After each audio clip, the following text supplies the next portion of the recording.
Hi, Chris Burnett, Green Dragon, Tai Chi and Qigong. If you're one of our YouTube subscribers, then chances are you probably enjoy a lot of the content that we put out. Maybe not all of it, but at least enough that you did actually subscribe. One of the subjects that we like to cover is martial arts.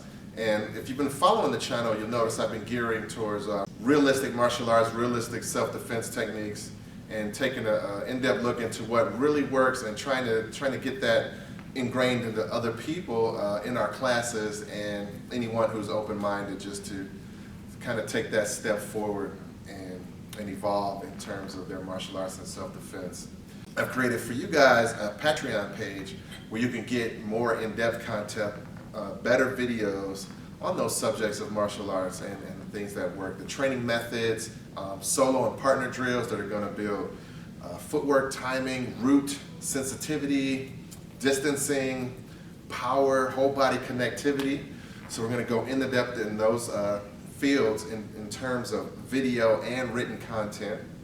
And then we're going to showcase, I've got a system of building up a training system of self-defense from what we call from standing to the ground. So we did a workshop on that in January.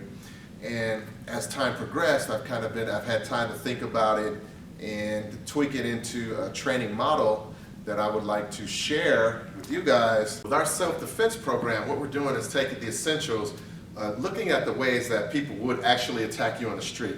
So when you're training in your school, your training partner, he has certain rules, he has certain nuances, he has a quality that was given to him through his practice by your school in certain ways that he's going to attack and think and respond and react to things. Plus, you guys have been interacting with each other for a while now, so you kind of know each other.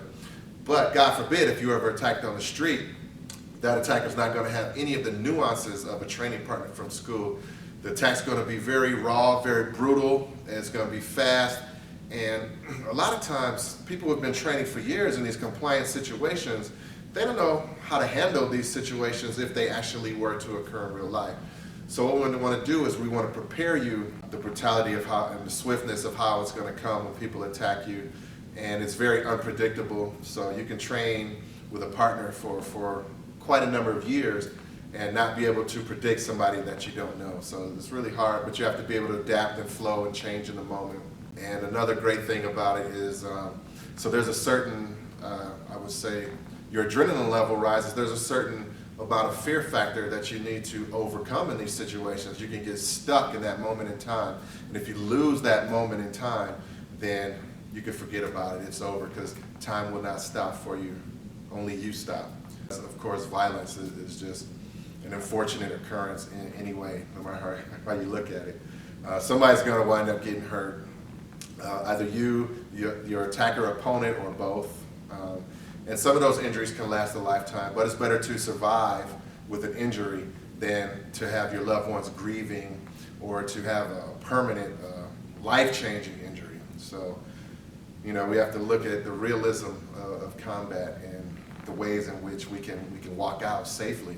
When I'm teaching, I can kind of teach from that experience, and I can say, well, this looks okay, it looks good, but will it work when somebody's coming full force, or will it work if somebody just takes a step if they're not being compliant? So this is the type of experience that I speak from being attacked on several occasions.